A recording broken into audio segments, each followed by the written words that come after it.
Well, hello guys, here Mr. G from Mr. G Physics. This time we're going to be solving question 4 from this consolidation material regarding work, energy and power. This question is about power and children attempts to confuse this specific part of the topic, which is not that bad.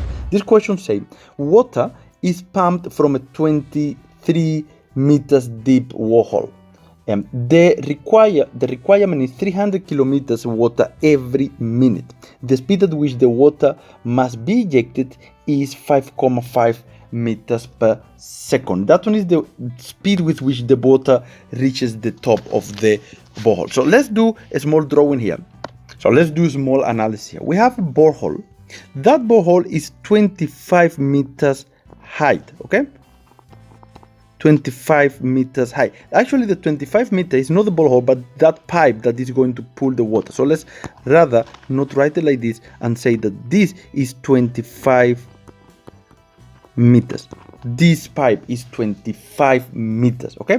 Now we have to take 300 kilograms of water every minute. So that is the rate at which the water is going to be pumped up. The mass of water we are going to pull is 300 kilograms, and that is going to be done in a time which is going to be equal to 1 minute or 60 seconds. That is the time. The speed at which the water must be ejected is 5.5 meters per second. It means that the speed of the water at this point, speed of water must be equal to 5.5 meters per second, not square, meters per second.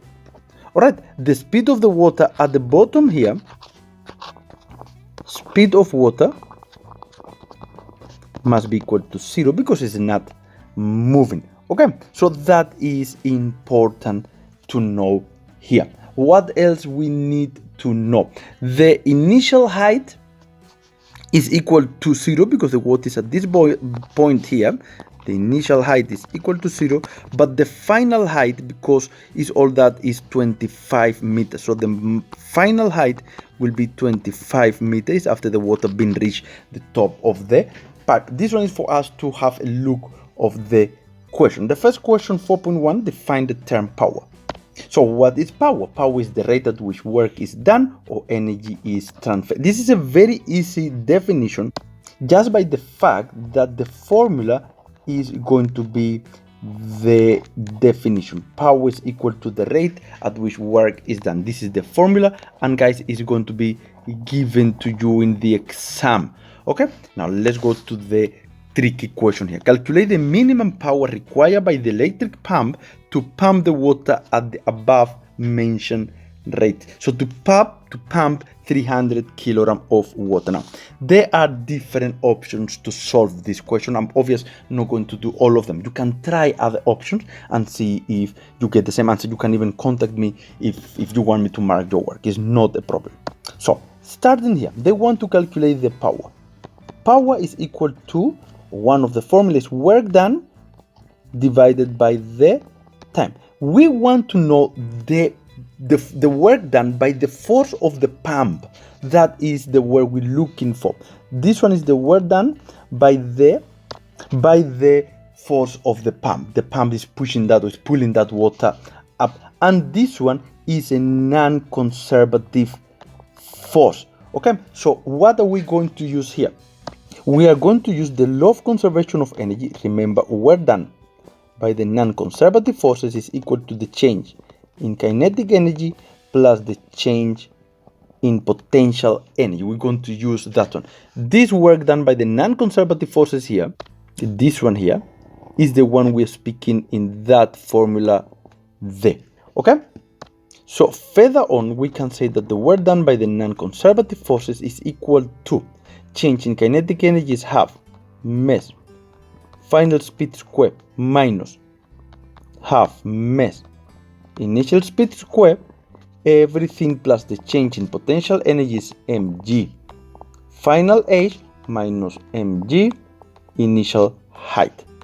Okay, and if we go back here and we analyze quickly the situation before we substitute in numbers, you can see that the initial speed of the water was 0, so this is equal to 0, okay?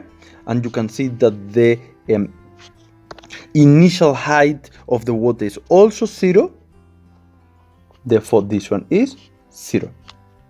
So saying that, we have that the work done by the non-conservative force, which is what we're looking for, is equal to half mass final speed square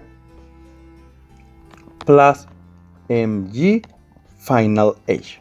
And we can substitute, we have all the values, I hope you can see here with this picture. Non-conservative force is equal to half.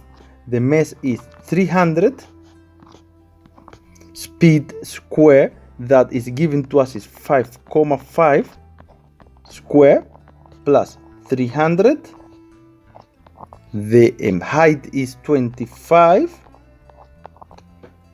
all right, and the acceleration due to gravity is, keep it, let's write here 9,8,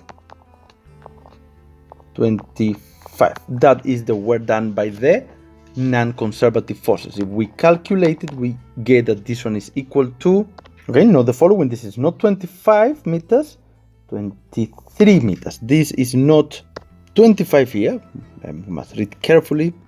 This one is 23 meters. Look here, 23 meters there. This will give us, this is the work done by the non-conservative force.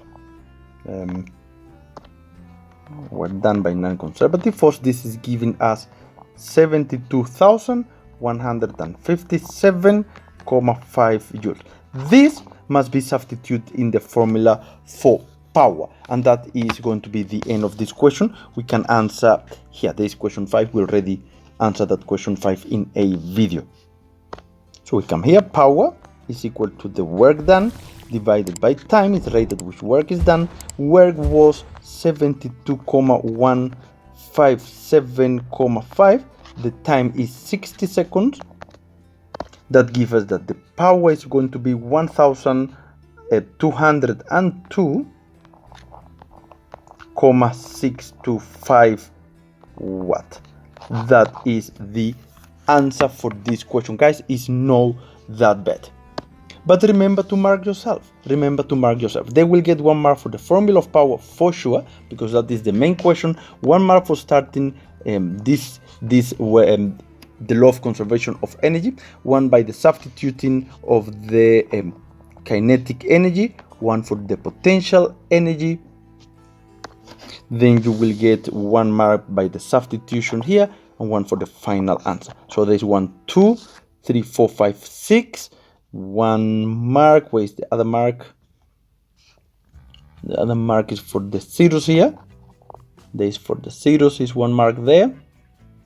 And then 1 mark for the 60. 1, 2, 3, 4, 5, 6, 7, and 8. Those are the 8 marks. So it's not difficult to get those 8 marks. Guys, mark yourself. I hope you understand. This is a very good question to practice, and the children attempt to struggle with this one. But if you like it and it helped, thumb up, subscribe for the channel. I'll see you next time, Mr. G here.